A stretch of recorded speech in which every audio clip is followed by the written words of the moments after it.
देखो कुछ कुछ स्टूडेंट को डाउट हो रही थी कि केस बेस्ड क्वेश्चन को कैसे सॉल्व करना है, उसके बारे में एक्सप्लेन कर देता हूँ। आप इस तरीके से सॉल्व करोगे तो आपसे क्वेश्चन इजीली सॉल्व हो जाएंगे।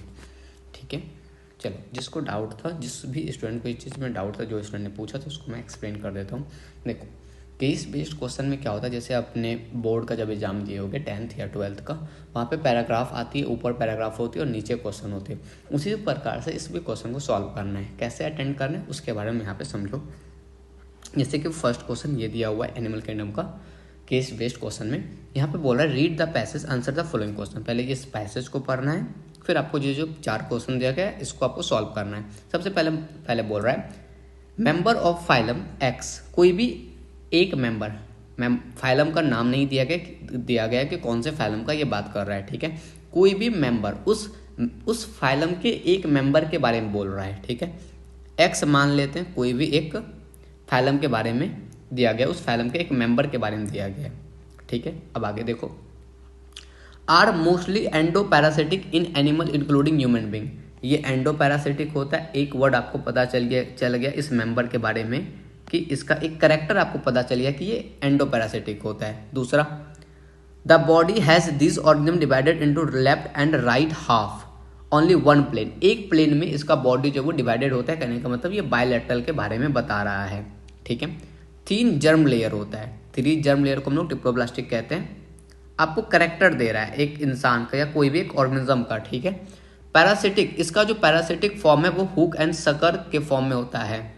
ठीक है, हुक एंड सकर के फॉर्म में, जैसे जो देता जाए उसको लिखते जाओ आसान इस तरीके से, ताकि आपको आइडिया लग जाए। Absorb nutrition from host and body surface, ये न्यूट्रिशन को जो वो एब्जॉर्ब करता है होस्ट से या फिर अपने बॉडी सरफेस से। तो मोटा मोटी मेरे को यहाँ से 2 से 4 पॉइंट एक आइडिया लग गया कि इस ऑर्गेनिज्म के बारे में क्या बोल रहा है। जब आप एनसीईआरटी पढ़ोगे तो आपको आइडिया लग जाएगा कि ये जो पैराग्राफ जो वो किस फाइलम के बारे में दिया गया है। जब आप एनसीईआरटी पे जाओगे तो आपको ये चीज़ यहाँ पे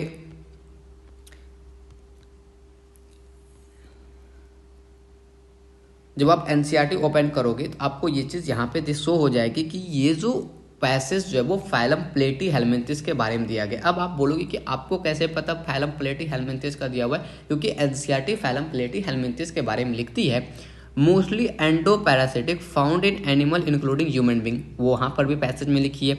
बायलैटरल सिमेट्री होती है, टिप्लोब्लास्टिक होती है जिसको हम लोग ने बोलते हैं 3 जर्म लेयर, और हुक एंड सकर प्रेजेंट होता है पैरासिटिक के फॉर्म में। ये एब्जॉर्ब करता है nutrition from host and body surface. तो आपको आइडिया लग गया कि वो जो पैसेज दिया गया वो किसके बारे में दिया गया है, फाइलम प्लेटी हेलमिंथिस। अब मेरे को आइडिया लग गया कि ये जो पैसेज दिया गया है यहाँ पर, ये फाइलम प्लेटी हेलमिंथिस के बारे में दिया गया है। ठीक है, अब पहला क्वेश्चन आपसे पूछा गया which organism belong to phylum X, कौन सा ऑर्गेनिज्म प्लेटी हेलमिंथिस से बिलोंग करता है। अगर जहाँ आप एनसीईआरटी देखोगे तो यहाँ पे 2 एग्जाम्पल दिया गया है, टिपवर्म और लिवर फ्लूक, जिसका दूसरा नाम फॉसिकुला है, और टेपवर्म का दूसरा नाम जो है वो टीनिया है। ठीक है, अब यहाँ पे ऑप्शन देखना है कि कौन सा ऑप्शन दिया गया। आपके पास फॉसिकुला ऑप्शन दिया गया तो आप ऑप्शन नंबर डी को इसमें टिक करोगे। इसमें पूछ रहा है कि ये जो फाइलम एक्स है इसमें से कौन सा ऑर्गेनिज्म है, तो आपको ये सिलेक्ट करना है। अगर आपसे इस फाइलम के बारे में पूछे कि ये कौन सा फाइलम है, तो फाइलम क्या हो जाएगा, प्लेटी हेलमिंथिस। अब प्लेटी हेलमिंथिस का क्या क्या कैरेक्टर है, अभी मैंने आपको कैरेक्टर बताया, ये डिप्लोब्लास्टिक और एसिलोमेट होता है। जब आप एनसीईआरटी की लाइन पढ़ोगे तो यहाँ पे देखोगे कि यहाँ पे ये डिप्लोब्लास्टिक और एसिलोमेट लिखा हुआ है। अगर लाइनेस नहीं समझ में आती तो यहाँ पे पॉइंट वाइज भी लिखी गई है, आप इस पॉइंट वाइज भी यहाँ से देख सकते हो। ठीक है, इस तरीके से ये हो गया। अब बोल रहा है कि इसमें एक्सक्रीटरी स्ट्रक्चर कौन सा प्रेजेंट होता है इस फाइलम में। सेम चीज आपको एनसीईआरटी पे आना है और यहाँ पे देखोगे कि इसमें जो एक्सक्रीटरी सिस्टम जो है वो specialised cell are called flame cell help in osmoregulation and excretion. कौन सा स्पेशलाइज्ड ऑर्गन इसमें प्रेजेंट होता है, फ्लेम सेल। तो इसमें आपको टिक करना है। हो गया, आपका क्वेश्चन 1 कंप्लीट हो गया। इस तरीके से आपको केस बेस को सॉल्व करना है। चलिए मैं आपको नेक्स्ट क्वेश्चन भी बताता हूँ कि कैसे सॉल्व करना है। फॉर एग्जाम्पल आपके पास सामने क्वेश्चन नंबर 2 आया है। इसमें बोल रहा है रीड द गिवन पैसेज, ये जो पैसेज दिया गया इसको आराम से पढ़ो। Answer the following question, animal are classify on the basis of, animal को क्लासीफाई किया गया on the basis of arrangement of cell, body segmentation, nature of coelom, study the table. इस टेबल को बोल रहा है स्टडी करने के लिए, आराम से पढ़ो। इस टेबल को बोल रहा है स्टडी करने के लिए, और ये टेबल दिया गया और यहाँ पे 5 क्वेश्चन दिया गया है, ठीक है। कैसे अटेंड करना है आराम से सीख लो इस चीज़ को। जैसे कि फाइलम सिनेरेडिया, तो फाइलम सिनेरेडिया और ये यहाँ पे W दे दिया। अब ऑब्वियस बात है इस W के बारे में पूछेगा, यहाँ पे X दिया हुआ, यहाँ पे Y दिया गया। आप आराम से एक एक कॉलम को फिल करते चलो बताओ कि फाइलम सिनेरेडिया जो है वो, फाइलम सिनेरेडिया में सिमेट्री कैसा होता है। अगर जहाँ आपने NCERT की लाइनें पढ़ी होगी तो आपको पता हो, अगर जहाँ आपने NCERT की लाइनें पढ़ी होगी तो आपको पता होगा कि फाइलम सिनेरेडिया में कौन सा सिमेट्री होती है। सिनेरेडिया को ही सिनेरेडिया का कॉमन नेम होता है और दूसरा नाम है फाइलम सिनेल्ट्रेटा। तो सिनेल्ट्रेटा में कौन सा सिमेट्री होता है, रेडियल सिमेट्री होता है। यहाँ पर NCERT भी लिखी है और यहाँ पे मैंने पॉइंट वाइज भी जब आप पढ़ोगे तो आपको यहाँ पर दिख जाएगा कि रेडियल सिमेट्री होता है। तो अब यहाँ पे ये बॉक्स में कौन कैसा सिमेट्री हो जाएगा, तो W की जगह पे क्या हो जाएगा, रेडियल, ठीक है। NCERT में लिखिए। अब पहला क्वेश्चन आपसे पूछा है कि W जो है वो वहाँ पे क्या बता रहा है, रेडियल बता रहा था, आप ऑप्शन नंबर B लगा के आगे बढ़ोगे। अब बोल रहा है X कोई एक फाइलम दिया गया। आराम से क्वेश्चन को समझो, क्वेश्चन क्या बोल रहा है आपको। क्वेश्चन बोल रहा है कोई भी एक फाइलम दिया गया, राइट। वो फाइलम जो वो बायलेटरल है, क्या बोला, कोई भी मान लेते हैं X एक फाइलम है, वो फाइलम का करेक्टर हमको दे रहा है, वो फाइलम जो वो बायलेटरल है और बायलेटरल के साथ उसका सीलोम के बारे में हमको नहीं बताया कि उसमें कौन सा सीलोम है, पर उसका ये चीज़ हमको ऊपर उसका जो मेन फीचर है उस फाइलम का वो हमको यहाँ पर बता रहा है, of warm shape and elongated and dioecious. तो अब ये किसके बारे में बता रहा है कि वार्म शेप किसका होता है और इलोंगेटेड होता है, लंबा होता है, और डायोसियस होता है। तो अब ये चीज़ आपको कैसे पता करना है, जब आप NCERT पढ़ोगे तो आप जब SK हेलमिंथिस का ये फीचर आपने SK हेलमिंथिस अगर जब पढ़ा होगा, हाँ यहाँ पर देखो SK हेलमिंथिस का लिखा हुआ है कि राउंड शेप का होता है, वार्म शेप जिसको बोला गया है, और इसका जो है वो डायोसियस होता है। तो वो चीज़ ये किसके बारे में लिख रहा है, वो जो पैराग्राफ जो लिख रहा है कि राउंड शेप या वार्म शेप और उसका सेक्स जो है वो डायोसियस होता है, सेक्स जो मतलब सेपरेटेड होता है, तो वो किसके बारे में अब बता रहा है, फाइलम SK हेलमिंथिस के बारे में, राइट। अब उसका आपसे सिमेट्री पूछा है कि इसमें आपको कौन सा सिमेट्री पूछा है, अच्छा इसमें आपसे सीलोम पूछा है कि इसमें किस तरीके का सीलोम होता है।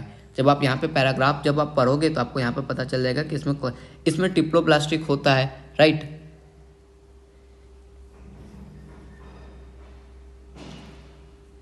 तो यहाँ पर टिप्लोप्लास्टिक होता है, सीडोसिलोमेट होता है, ठीक है, और ये बायलैटरल होता है। आपसे सीलोम पूछा तो इसमें सीलोम कैसा हो जाएगा, सूडोसिलोम हो जाएगा, ठीक है। अब आपको पूछ रहा है एक्स ऑर्गेनिज्म कौन सा होगा, तो एक्स ऑर्गेनिज्म में आपको क्या पता चल गया, एक्स ऑर्गेनिज्म किसके बारे में बोल रहा है, SK हेलमिंथिस का। SK हेलमिंथिस का ऑप्शन दिया हुआ है, एग्जाम्पल दिया हुआ है, एक्सक्रेसिस, उचिनेरिया एंड एक्रोस्टोमा। अब आपको देखना है कि इसमें से कौन सा ऑप्शन आपको दिया गया है, तो आपको दिया गया है फाइलम X का एग्जाम्पल आपको यहाँ पर तो ये हो जाएगा एक्सक्रेसिस, आपका ऑप्शन हो जाएगा ऑप्शन नंबर C। अब बोल रहा है कि ये जो Y दिया गया इसमें कैसा सीलोम होता है, तो मैंने आपको अभी यहाँ पे बताया कि NCERT में लिखा हुआ है इसमें जो वो सीडोसिलोमेट होता है। अगर आप पैराग्राफ में पॉइंट वाइज में पढ़ोगे तो यहाँ पर भी लिखा हुआ है कि यहाँ पे सीडोसिलोमेट होता है, तो इसका ऑप्शन नंबर जो वो 1 हो जाएगा, ठीक है। अब जेड वाले ऑर्गेनिज्म का बात कर लेते हैं। बोल रहे हैं कोई भी एक फाइलम है, ठीक है, उस फाइलम का करेक्टर आपको दिया गया है कि उसका वैसा करेक्टर है, उस फाइलम का करेक्टर दिया गया है वो बायलैटरल होता है, सीलोमेट होता है और एक्सटर्नल स्केलेटन जो वो सेल का बना होता है। तो ये कैसा कहाँ, तो ये किस फाइलम के बारे में बताया जा रहा है, जब आपको पूरा फाइलम का आइडिया होगा तभी आप बता सकते हो वो जो पॉइंट लिख रहा है वो किस फाइलम के बारे में लिख रही है, ठीक है।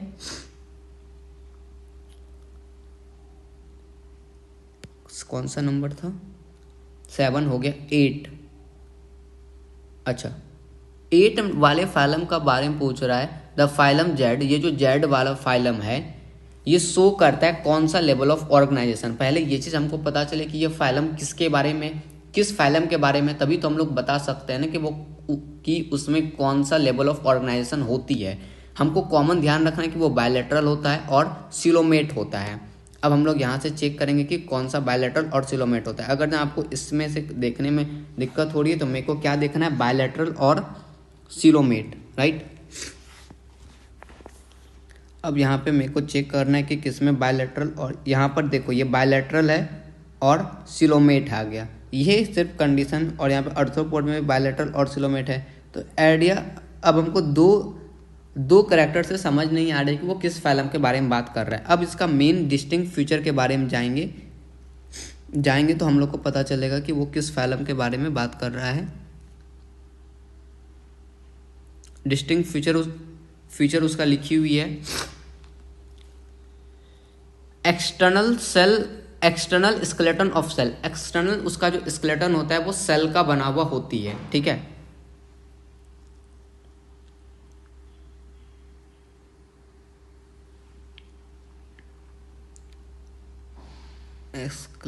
स्केलेटल अगर आपको इससे नहीं आ रहा है समझ में तो आप यहाँ से पैराग्राफ से भी चेक कर सकते हो। ये फाइलम जो वो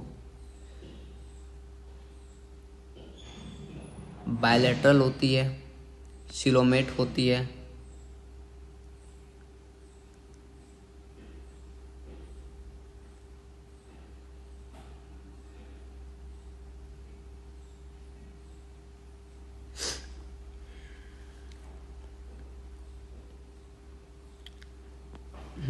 यहाँ पर देखो लिखा हुआ है, मैंने यहाँ पे लिखा हुआ पॉइंट में, एक्सटर्नल कार्लोस सेल का बना हुआ होती है हार्डेस्ट का। तो ये चीज़ कैलकुलस सेल के बारे में यहाँ पर एनसीईआरटी ने लिखी हुई है। तो ये कौन सा सेल का बना रहता है, एक्सटर्नल सेल का रहता है। तो ये फाइलम जो वो मोलस्का के बारे में बोल रहा है, राइट। अब फाइलम मोलस्का का पूछ रहा है कि कौन सा लेवल ऑफ ऑर्गेनाइजेशन होती है। तो फाइलम मोलस्का में कौन सा लेवल ऑफ ऑर्गेनाइजेशन होती है, तो organ system level of organisation होते हैं। तो इसका ऑप्शन हो जाएगा ऑर्गन सिस्टम, राइट। अब बोल रहा है कि फाइलम मोलस्का, अब हमको जेड पता चल गया कि जेड किसके बारे में बोल रहा है, मोलस्का के बारे में बोल रहा है। अब मोलस्का का यहाँ पे आपसे कैरेक्टर पूछा है कि body divided into head, foot and visceral hump, mouth containing respiratory radula, फिर feature like gills are present in mantle cavity. तो ये ऑप्शन नंबर आपका ऑल हो जाएगा 9 नंबर में। आप यहाँ पे सारा फीचर यहाँ पे देख सकते हो। ये चीज़ जो लिखा हुआ है वो फाइलम मोलस्का के बारे में लिखा हुआ है, तो इस वजह से ऑप्शन नंबर जो वो डी हो जाएगा। इस तरीके से हम लोग जो वो केस स्टडी बेस को सॉल्व करेंगे। 3 नंबर में भी आपको सेम काम करना है, इस पैसेज को पढ़ना है और इस पैसेज के सारे क्वेश्चन को सॉल्व करना है। इस तरीके के क्वेश्चन के लिए अगर आपको केस स्टडी बेस सॉल्व करना है तो आपको एक एक पॉइंट एनसीईआरटी की पता होना चाहिए कि कौन से फाइलम में किस फाइलम के बारे में कौन सा कैरेक्टर दिया हुआ है, तभी आप अच्छे से क्वेश्चन को अटेंड कर सकते हो केस स्टडी बेस, ठीक है। अगर फिर भी किसी को कोई डाउट होगा तो आप मेरे से पूछ लेना, ठीक है। धन्यवाद।